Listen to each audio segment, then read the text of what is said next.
मित्रों, मैं आदर्श जैन आप सभी का आपकी अपने चैनल विद्या अकेडमी पर हार्दिक स्वागत करता हूं। आज संधि प्रकरण की तीसरी सीरीज विसर्ग संधि के बारे में हम समझते हैं। क्या होती है विसर्ग संधि और विसर्ग संधि का विधान कहां पर किया जाता है। सबसे पहले हम विसर्ग संधि की परिभाषा देखते हैं, अर्थात जहां पर विसर्ग को आधार बनाकर संधि कार्य किया जाता है वह विसर्ग संधि कहलाती है। सामान्य रूप से इसकी परिभाषा हुई।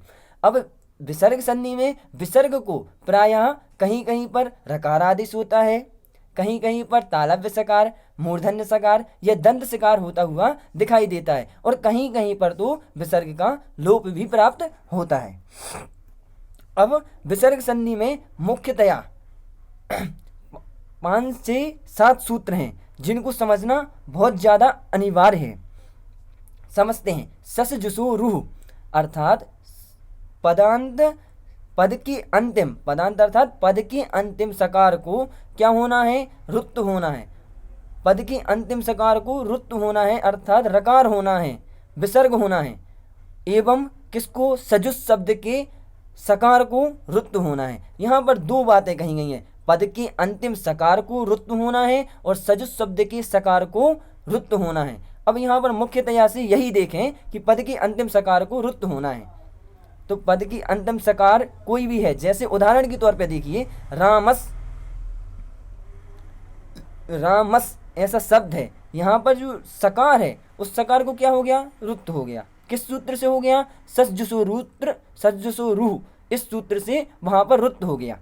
और रुत्त हुआ तो क्या हुआ, रका रुत्त में से रका संज्ञा हुई उसकी और उसका तस्लोपा से लोप हुआ तो मात्र रकार शेष रह गया। फिर रकार का क्या होता है, खरवसानियो विसर्जनीय इति सूत्रेण, इस सूत्र से क्या होता है, रकार के स्थान पर अवसान अवस्था में होने के कारण विसर्ग हो जाता है। तो यहाँ पर नोट में भी दे रखा है कि इस रू का साधारणतया विसर्ग ही बसता है।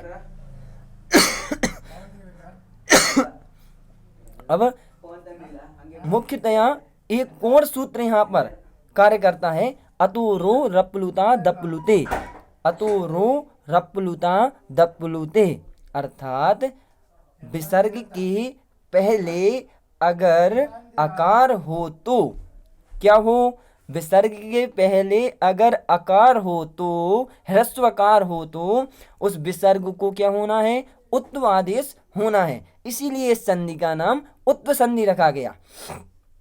तो देखिए उदाहरण के माध्यम से समझ में अच्छे से आएगा।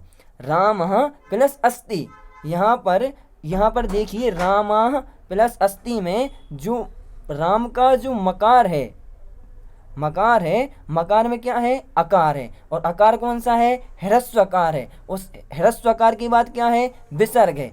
तो क्या पढ़ा हमने, अतोरो रप्लुता दप्लुते, इस सूत्र में क्या बताया गया कि अगर ह्रस्व आकार के पूर्व ह्रस्व आकार के बाद विसर्ग हो और विसर्ग के बाद भी अगर क्या हो, ह्रस्व आकार ही हो तो ये सूत्र काम करता है। कैसे काम करता है, तो उस विसर्ग के स्थान पर उत्व आदेश कर देता है, अर्थात आ के बाद विसर्ग को क्या होना है, उकार आदेश हो जाना है। तो हमने पढ़ा आक रामा प्लस विसर्ग को क्या किया, उकार किया, उकार के बाद अस्ति, ऐसा एक कंडीशन बनी हमारे सामने। अब हमने देखा कि जब विसर्ग को उकार हो गया तो आके बाद जब उकार मिलता है, आके बाद जब ऊ मिलता है तो हमने आद गुणा स्वर संधि में गुण संधि पढ़ी थी, जिसका सूत्र क्या था, आद गुणा। तो वो क्या कह रहा था कि जब आके बाद कभी भी उकार प्राप्त हो तो वहां पर क्या होना था, गुण संधि होनी थी। तो यहाँ पर उकार प्राप्त हो रहा है, जैसे मकार में अकार है और बाद में विसर्ग का क्या किया इस सूत्र ने, अतुरु रप्लुता दप्लुतु, इस सूत्र ने उकार कर दिया तो आके बाद ऊ प्राप्त हो गया। तो ऊ को क्या हो जाना है, उकार आदेश होना है। तो रामो ऐसा रूप बन गया। अब हमने पढ़ा कि एंगहा पदांतादति, पूर्व रूप संधि पढ़ी, वहीं पर स्वर संधि में पढ़ के आए हैं अभी पहले। तो अब क्या होना है, एंगहा अर्थात ए और ओ के बाद क्या हो, ह्रस्व आकार हो उत्तर पद में।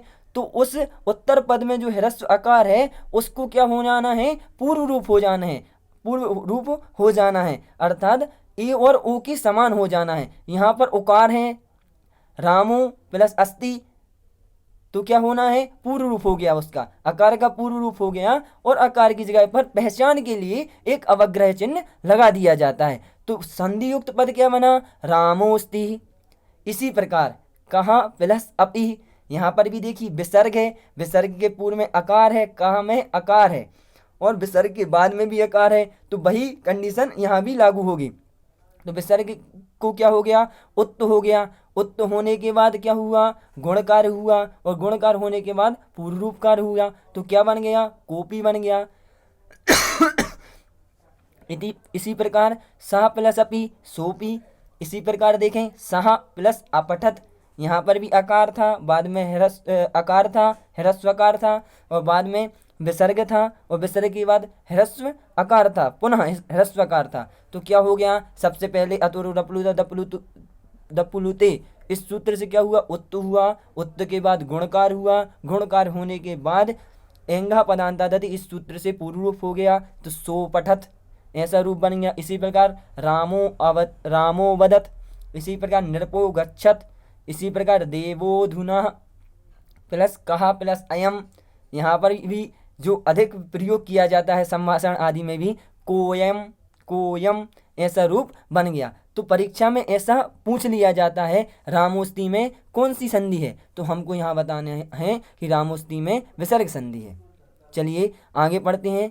अब एक और इम्पोर्टेंट सूत्र है, खर वसानयोर विसर्जनीय, खर वसानयोर विसर्जनीय, अर्थात खरी अवसाने चा, देखियो इसमें वृत्ति भी लिखी हमने, खरी अवसाने चा परे रेफस्य विसर्ग विसर्जनीय स्यात् पदान्ते, अर्थात खरी अर्थात खर प्रत्याहार के पर में रहते हुए, खरी प्रत्याहार में कौन कौन से आते हैं वर्ण, तो वर्ग के पहले अक्षर, दूसरे अक्षर सा सा हा, सा सा सा, ये तीनों वर्ण आते हैं। अब क्या कह रहा है, खरी अर्थात खर प्रत्याहार के पर में रहते हुए, अर्थात वर्ग के प्रथम द्वितीय एवं सा शा शा, तीनों ये शब्द पर में रहते हुए एवं अवसाने, अवसान में रहते हुए, अगर अवसान में रहते हुए क्या होना है, रकार के स्थान पर विसर्ग हो जाता है। तो देखिए इसमें सूत्र से ही अर्थ निकल रहा है, खर प्लस अवसान, अवसान यो, यहाँ पर द्विवचन का प्रयोग किया है, खर अवसान यो विसर्जनीय, अर्थात खर के पर में रहते हुए या फिर अवसान होने पर विसर्ग हो, किसको हो, रेफ को विसर्ग हो, अर्थात रकार को विसर्ग हो जाता है। तो यहाँ पर वही बताया गया है। अब अवसान क्या कहलाता है, तो अवसान का यहाँ पर अर्थ बताया गया है कि अवसान से तात्पर्य वर्णों के अभाव से है, अर्थात एक सूत्र आता है विरामोवसानम, यदि रकार के आगे कोई वर्ण नहीं है, अर्थात जहाँ पर वर्णों का अभाव है, अर्थात पद का अंत है, तो क्या होगा, वहाँ पर रकार को डायरेक्ट क्या हो जाएगा, विसर्ग हो जाएगा। जैसे उदाहरण के तौर पे हमने बताया आपको साधुर चलती, यहाँ पर जो रकार है, साधुर में रकार है, इस रकार को क्या हो जाएगा, विसर्ग हो जाएगा। क्यों हो जाएगा, यहाँ पर उत्तर पद में क्या है, खर प्रत्याहार है, खर प्रत्याहार में कौन कौन से वर्ण आते हैं, हमने बताया कि वर्ग के प्रथम एवं द्वितीय वर्ण आते हैं। तो देखिए जो चकार है वह वर्ग का प्रथम वर्ण है, हाँ, तो वर्ग का यह प्रथम वर्ण होने के कारण क्या हुआ, रकार को क्या हो गया, विसर्ग हो गया, तो क्या बना, साधु प्लस चलती, साधु चलती ऐसा रूप बना। ये सरल सूत्र है। अब आगे पढ़ते हैं विसर्ग संधि का तीसरा सूत्र, विसर्जनीयस्य सह। अब यहाँ पर पुनः क्या बताया, अब विसर्ग को क्या होना है, सकार होना है, विसर्ग को क्या होना है, सकार होना है। कब होना है, खर प्रत्याहार के परे रहते हुए। खर प्रत्याहार में हमने अब भी जाना कि वर्ग के प्रथम एवं द्वितीय एवं सा शा शा तीनों सकार आते हैं। तो यहाँ पर अर्थ देखिए, विसर्ग के बाद खर अर्थात वर्ग के पहले दूसरे एवं तीनों सकार हों तो विसर्ग को क्या होना है, सकार हो जाता है। सबसे पहले कंडीशन क्या बनी कि विसर्ग को सकार होना है। अब देखिए उदाहरण से, इसमें एक कार्य और भी प्राप्त हो जाता है। जब विसर्ग को सकार हो जाता है तो सकार होने के बाद उस सकार को, जो दंत सकार है, सकार के पश्चात अगर चकार या फिर छकार हो तो क्या हो जाएगा, तालव्य सकार हो जाएगा उस सकार को। अगर दंत सकार के बाद टकार हो तो क्या हो जाएगा, उसको मूर्धन्य सकार हो जाएगा।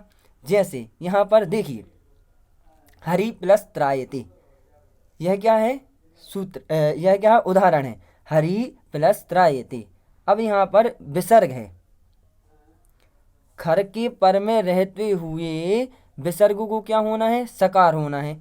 तो देखिए खर प्रत्याहार कहाँ पर है, तो जो त्रा में ता है, त्रा में त्रा शब्द कैसे बनता है, ता और रा मिलकर के त्रा बनता है। तो तकार है, तो वो तकार किस में आता है, खर प्रत्याहार में आता है।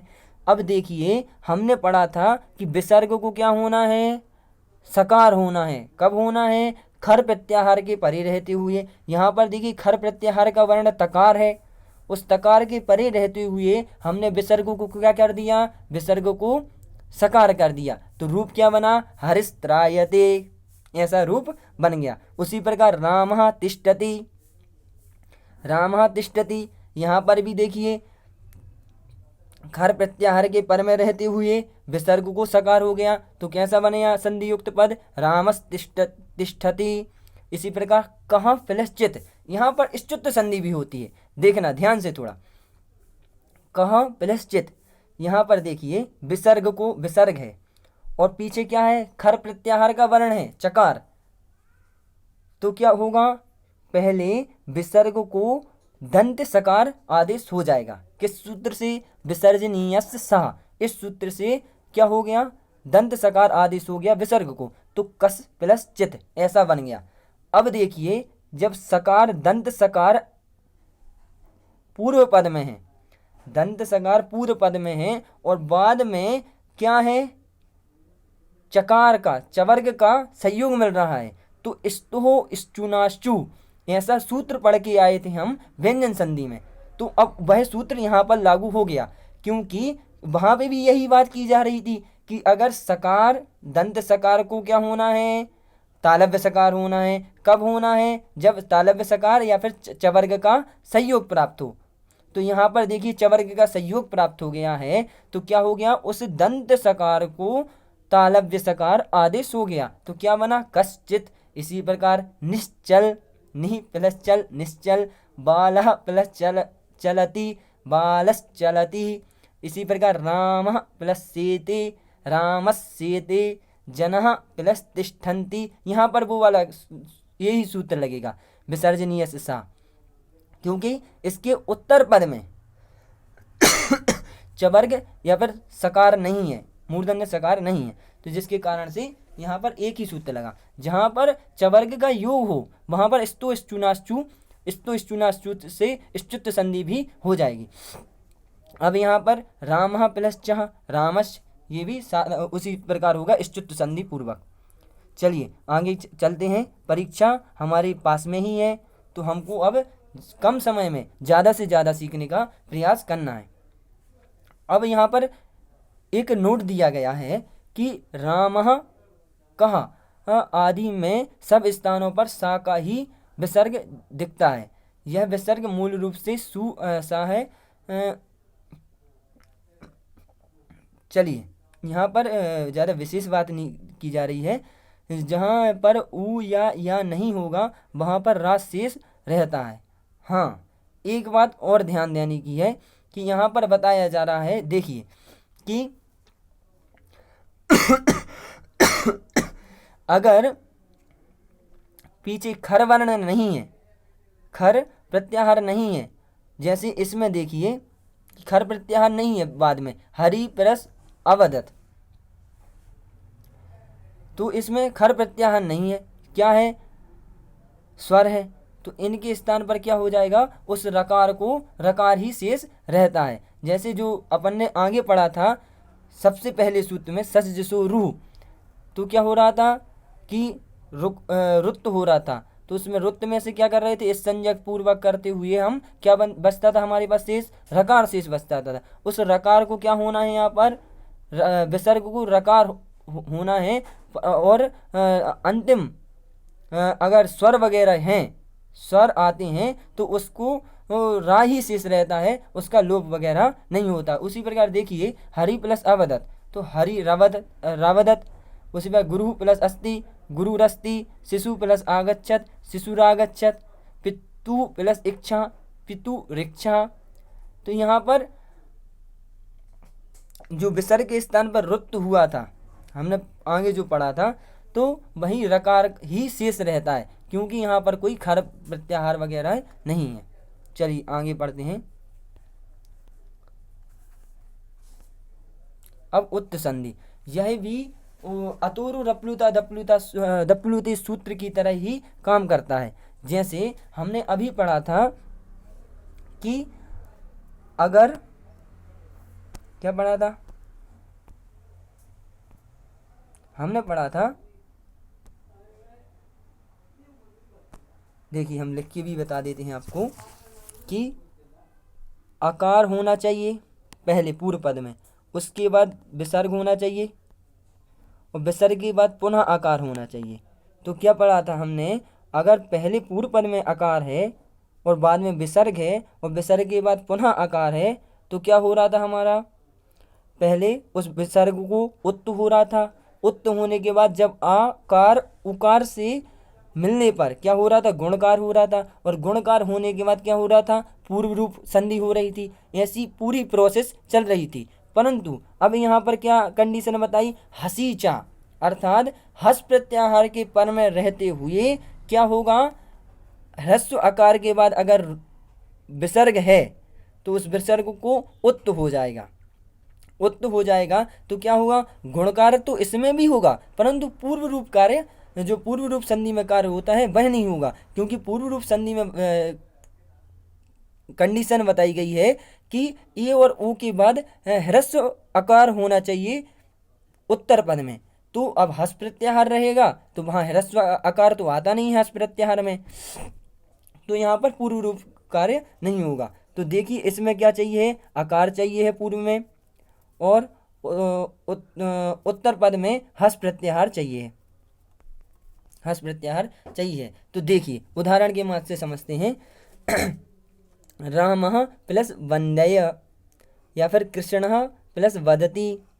चलिए देखते हैं, रामः प्लस वंदय, तो यहाँ पर देखिए ह्रस्व आकार है, रामा में जो मकार है उस मकार में ह्रस्व आकार है और ह्रस्व आकार के बाद विसर्ग है। तो उस विसर्ग को क्या बोला इस सूत्र ने कि उस विसर्ग को उत्त हो जाए, अच्छा उकार आदेश हो जाए। तो आ के बाद विसर्ग प्राप्त होने पर उस विसर्ग को हमने उकार आदेश कर दिया।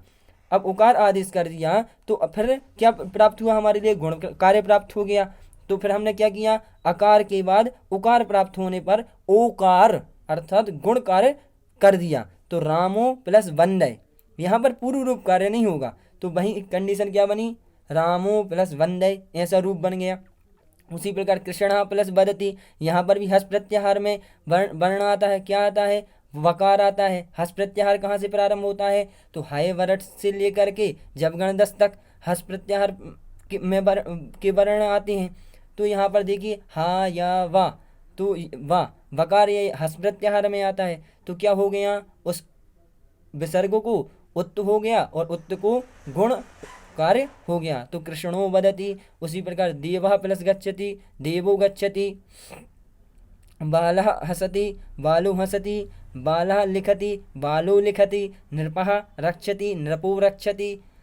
रामः प्लस जयति, रामो जयति। शिष्यः प्लस जयति, शिष्यो जयति। इस प्रकार से इसके उदाहरण को देखना चाहिए। यहाँ पर एक उदाहरण अवश्य पूछा जाता है, वह हसीचा सूत्र से पूछ लिया जाए या फिर अतोरो रप्लुता दप्लुते सूत्र से पूछ लिया जाए, लेकिन एक उदाहरण तो अवश्य पूछा जाता है। तो इसको ध्यान में रख के चलिए, और यह महत्वपूर्ण संधि है। चलिए आगे बढ़ते हैं। यत्व संधि, यत्व संधि क्या कहती है, तो इसका भी एक सूत्र है, भो भगो अघो अपूर्वस्य योषि, भो भगो अघो अपूर्वस्य योषि। एक दो बार सूत्र का उच्चारण कर लीजिएगा। भो भगो अघो अपूर्वस्य योषि, अर्थात भो भगो अघो शब्द और आ या आ के बाद रू अर्थात विसर्ग को यकार होता है। बाद में असी अर्थात अस प्रत्याहार के पर में रहते हुए।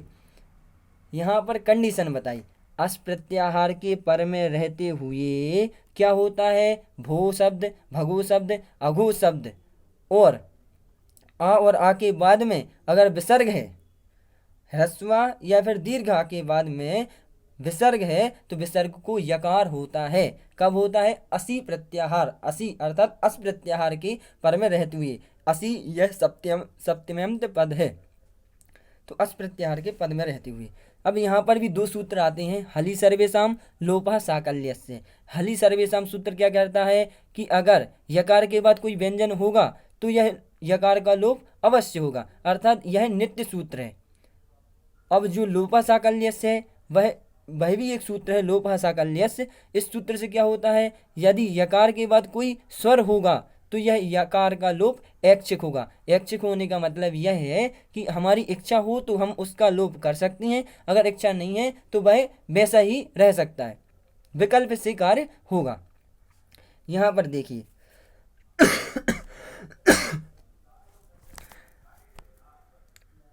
यहाँ पर बताया आ या फिर आ के बाद विसर्ग आए और विसर्ग के बाद क्या आए, अस प्रत्याहार आए।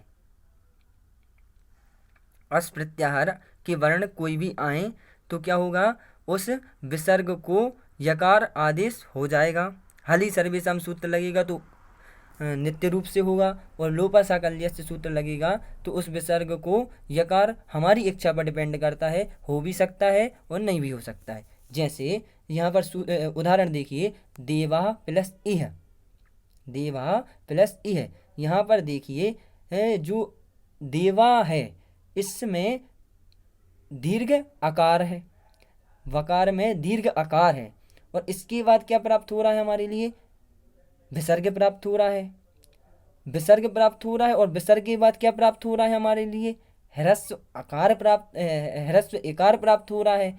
और ह्रस्व इकार किस में आता है, अस प्रत्याहार के अंतर्गत आता है।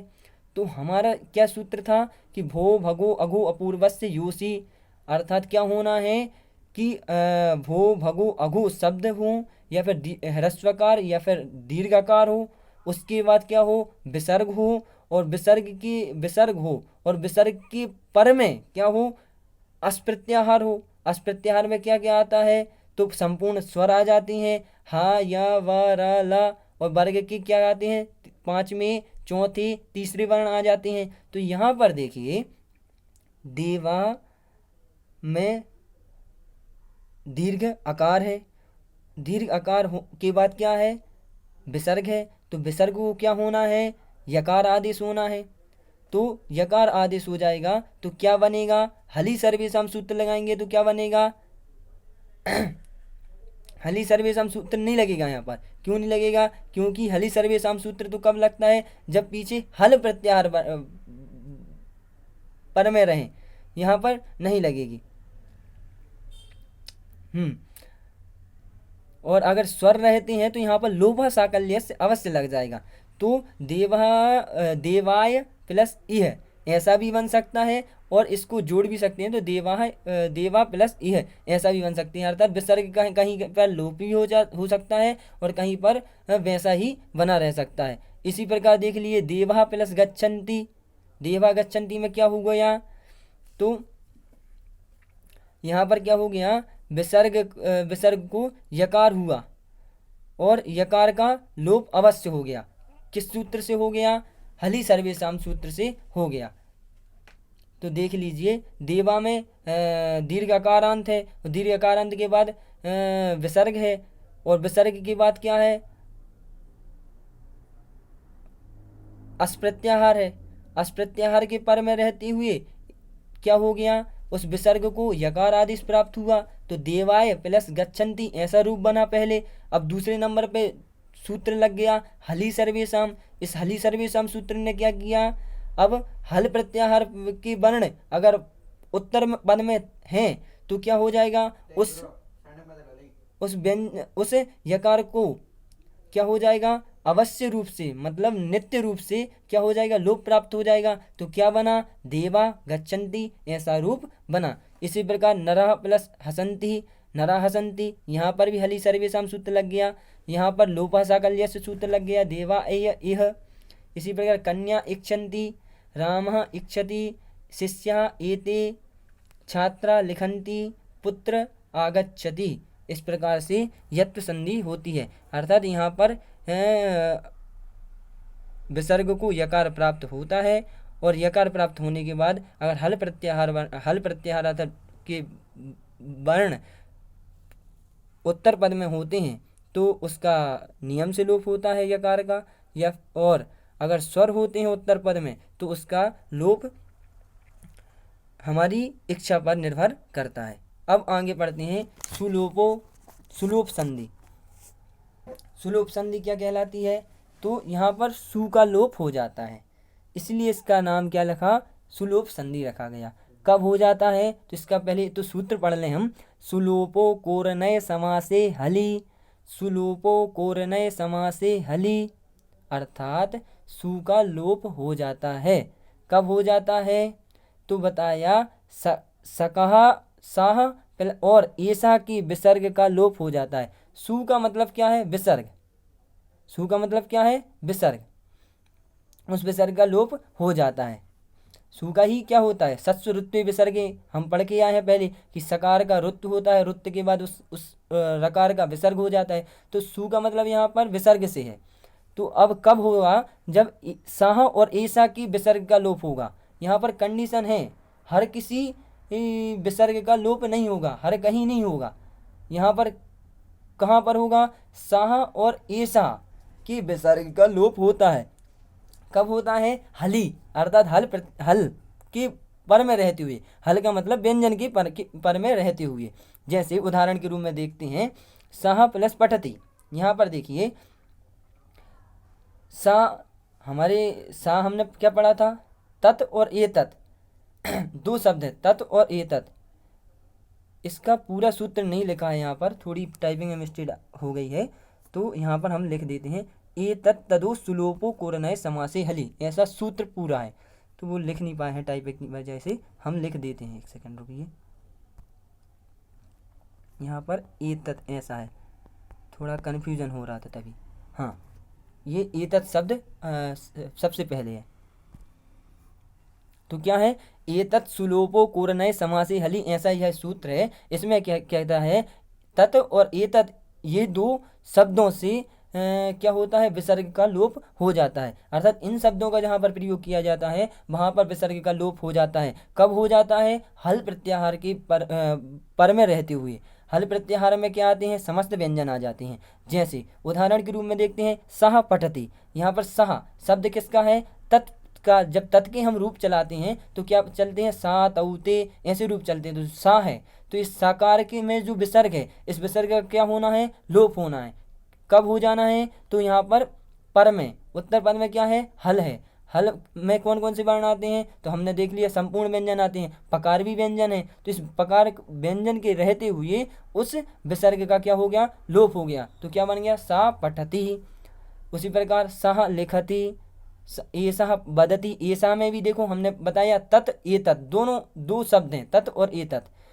तत् से क्या बनते हैं, सातौते, ए तत् से क्या बनते हैं, ऐसा एतौ एति, ऐसे रूप बनते हैं। तो ऐसा की विसर्ग का लोप हो जाता है जब बाद में व्यंजन वर्ण होते हैं। तो यहाँ पर देखिए व्यंजन वर्ण है उत्तर पद में वकार, वदती में वकार है तो व्यंजन वर्ण है। तो एस बदती ऐसा रूप बन गया, एस गच्छति ऐसा। उसी प्रकार सोयम सा आगतः, सा इच्छति, एसोपि, इस प्रकार के रूप बनते हैं। चलिए आगे पढ़ते हैं। बासरी, विसर्ग के बाद सर हो तो विसर्ग को विसर्ग और सा दोनों होते हैं। स्तुत्व एवं ष्टुत्व यदि प्राप्त होंगे तो लगेंगे। यहाँ पर यह बात की गई है कि अगर विसर्ग के बाद सर प्रत्याहार आ रहा है, सर प्रत्याहार में कौन कौन से वर्ण आते हैं, सा शा शाह, हो तो विसर्ग को विसर्ग भी हो सकता है या फिर विसर्ग को दंत सकार हो सकता है।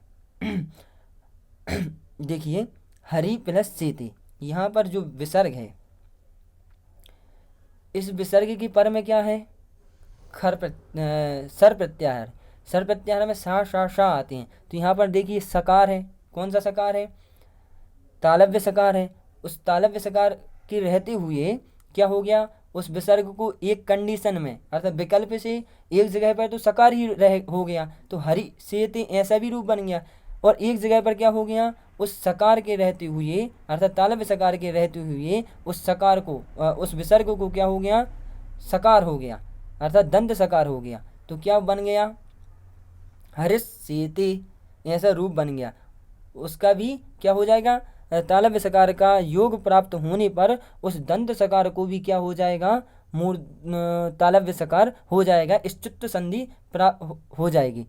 उसी प्रकार राम प्लस षष्ठ, यहाँ पर स्तुत्व संधि हो जाएगी अर्थात सकार मूर्धन्य सकार का योग प्राप्त हो रहा है, तो उस विसर्ग को क्या हो गया, पहले उस विसर्ग को सकार हो गया, दंत सकार हो गया, उस दंत सकार को मूर्धन्य सकार हो गया, किस सूत्र से, स्टूनाष्टु, ऐसे सूत्र से रामषष्ठ ऐसा रूप बन गया। उसी पर बालह स्वपिति, बाल स्वपिति ऐसा रूप बनता है। चलिए आगे पढ़ते हैं, रोरी, रोरी, यह रोरी सूत्र में भी एक संधि हुई है, कौन सी संधि हुई है, उत्त संधि हुई है।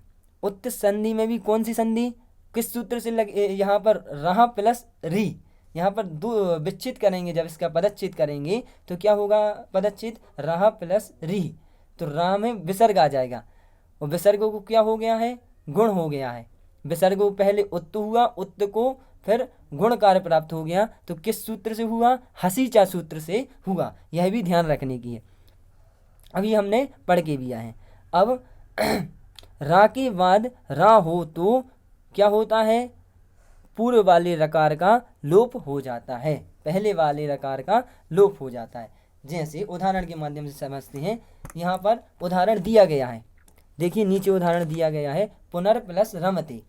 यहाँ पर देखिए पुनर में भी रकार है और रमते में भी रकार है, यहाँ पर दो रकार प्राप्त हो रहे हैं। तो यहाँ पर क्या कहा गया था कि रा के बाद अगर कोई रकार प्राप्त हो तो पहले वाले रकार का क्या हो जाए, लोप हो जाए। तो चलिए हमने लोप कर दिया, पुनर रमते में पूर्व वाले रकार का लोप कर दिया, तो क्या बचा, पुन प्लस रमते ऐसा बचा। अब एक सूत्र आता है, ढिलोपे पूर्वस्य दीर्घोणः, अर्थात जहाँ पर ढकार या फिर रकार का लोप होता है, ढकार या रकार का जहाँ पर लोप हो चुका है तो उससे पूर्ववर्ती, उससे पूर्व अर्थात जहाँ पर हमने रकार और ढकार का लोप किया था उससे पूर्व में अगर अकार हो, अगर इकार हो, अगर उकार हो तो क्या हो जाता है, उसको अगर ह्रस्वकार हो, ह्रस्व इकार हो, ह्रस्व उकार हो तो उन सबको क्या हो जाता है, दीर्घ हो जाता है। यह सूत्र बहुत जगह प्रयोग में आता भी है। जैसे हमने रकार का लोप कर दिया तो हमारा क्या हमारी कंडीशन क्या बनी, देखिए एक बार हम आपको बता देते हैं, लिख के भी बता देते हैं कि रोरी सूत्र ने क्या किया कि डबल रकार थे, मतलब दो जगह पर रकार आ रहे थे, तो एक रकार का लोप कर दिया, तो हमारी कंडीशन ये हुई पुन प्लस रमते, और पुन प्लस रमते ऐसी हुई। अब पुन रमते के बाद क्या हुआ, यहाँ पर उन्होंने कहा अगर जहाँ पर रकार और ढकार का लोप हो जाता है तो पूर्व में जो रहने वाले अकार, इकार या फिर उकार हैं, ह्रस्व अकार है, देख लीजिए नकार में, यहाँ पर ह्रस्व अकार को क्या होना है, दीर्घ हो जाना है। तो नकार जो ह्रस्व, नकार में जो अकार है ह्रस्व, उसको क्या हो गया, दीर्घ हो गया, तो क्या बन गया, पुनः रमते।